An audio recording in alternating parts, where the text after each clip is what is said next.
战胜人生狂风的道路，耶稣基督。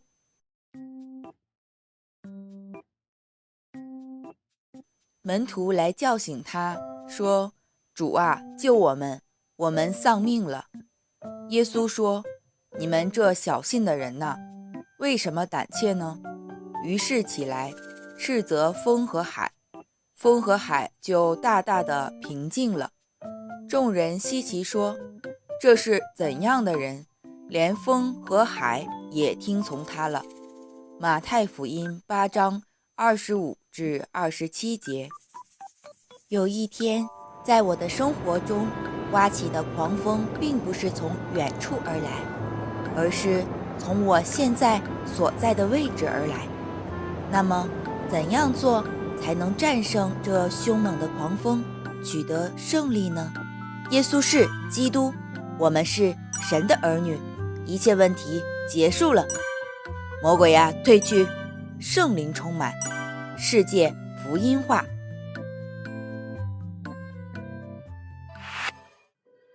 今天马太福音8章23至27节的话语讲的是耶稣斥责风和海，风和海就大大平静下来的故事。有一天，很多人为了听耶稣的话语聚集在海边，耶稣就登上漂浮在海上的船，给他们传讲话语。傍晚，天快黑的时候，耶稣对门徒说：我们过到那边去吧。门徒们就按照耶稣的话上了船离开了。一整天宣布话语的耶稣在船尾枕着枕头睡得很沉，但是突然刮起了猛烈的狂风，海浪拍打在船上，海水进到了船里，不知不觉船里浸满了水。Oh no！ 门徒们都非常害怕，不知道该怎么办，所以他们急忙叫醒熟睡的耶稣说：主啊，主啊，快救我们，我们快没命了。听到门徒的声音，从睡梦中醒来的耶稣对门徒说：你们这小信的人哪，为什么胆怯呢？于是起来斥责风和海。风啊，平静吧；海浪啊，平静吧。于是听了耶稣的话，风和海就大大平静了。门徒们稀奇说：这是怎样的人，连风和海也听从他了？我们的主耶稣是统治风和浪的万有的主，是创造这世界的创造主神。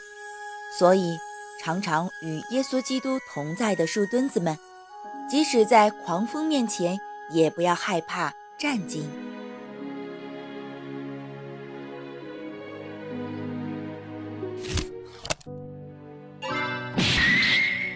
为什么我们只需要创世纪3章15节女人的后裔耶稣基督呢？因为亚当和夏娃被出现在伊甸园里的撒谎的、贪心的、挑拨离间的撒旦诱惑，离开了神，患上了与神完全隔绝的属灵疾病。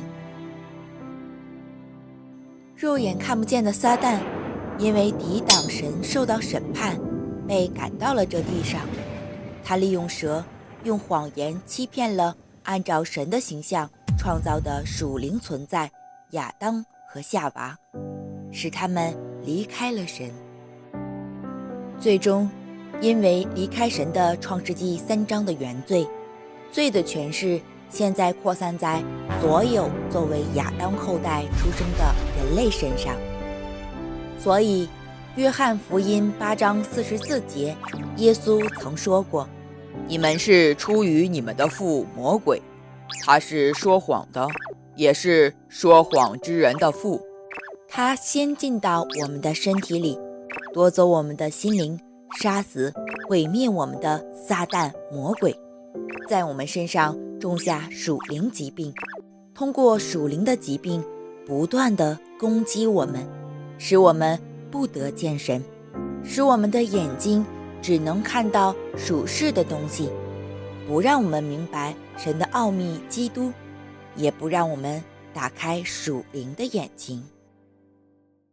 而且即使听了神的话语，也不明白，也不能与世界、撒旦和自己进行属灵征战，其结果就是罪不得赦免，一辈子怕死，成为魔鬼的奴仆，只能迎来悲惨的结局。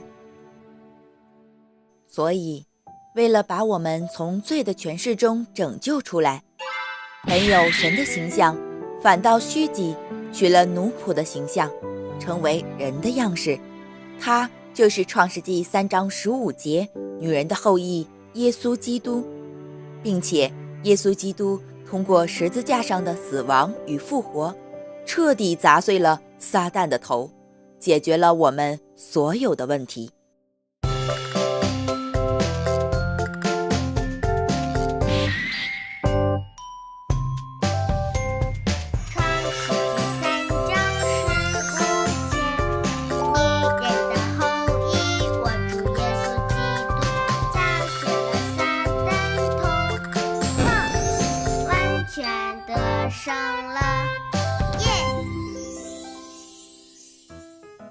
基督是解决我们人类根本问题的3个职分，是除灭魔鬼作为的真君王。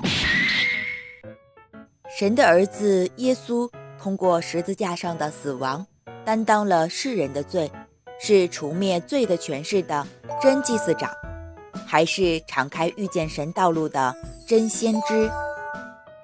所以接待耶稣基督的瞬间，我们成为了神的子女，神应许的圣灵和养子的灵进到我们里面，并且得到神国继承人的称呼。那么要在我的身上种下基督里的3个职分，靠着神的圣灵基督的名字，把我里面一切肮脏的东西赶出去，那么神的国就会降临在我身上。无论何时，带着耶稣是基督的应许，通过只有我才能做的奥秘属灵征战，除灭魔鬼的作为，逾越咒诅和灾殃，享受成为道路、真理和生命的基督，解开我身上的3个咒诅，这样我的心才能欢喜，我的灵才能快乐，我的肉身才能安居在指望中。今天所在的位置上，使风浪平静的基督是谁呢？基督是将一切不可能变成可能的创造主神。所以我们要知道基督是谁，相信基督，尽情地告白基督的名。告白的时候，与神断绝的属灵疾病会得到医治，陷入混乱的我的内心、想法和身体都会变得完全。现在祝福所有的树墩子能够尽情的告白，使风浪平静的基督的名字，恢复神的形象，堂堂正正的享受神子女的身份和权柄，成为拯救全世界237个国家，成就世界福音化的属灵巅峰。全能的父神，掌管罪的权势的撒旦，在我身上种下了与神断绝的属灵疾病。感谢您拯救了挫折不断的我，接待耶稣基督，让我以神子女的身份和权柄来开始。我感谢您。从此我要尽情地求告战胜狂风的道路耶稣基督的名，解开我身上的3个咒诅，成为成就世界福音化梦想的属灵巅峰。奉耶稣基督的名祷告，阿们。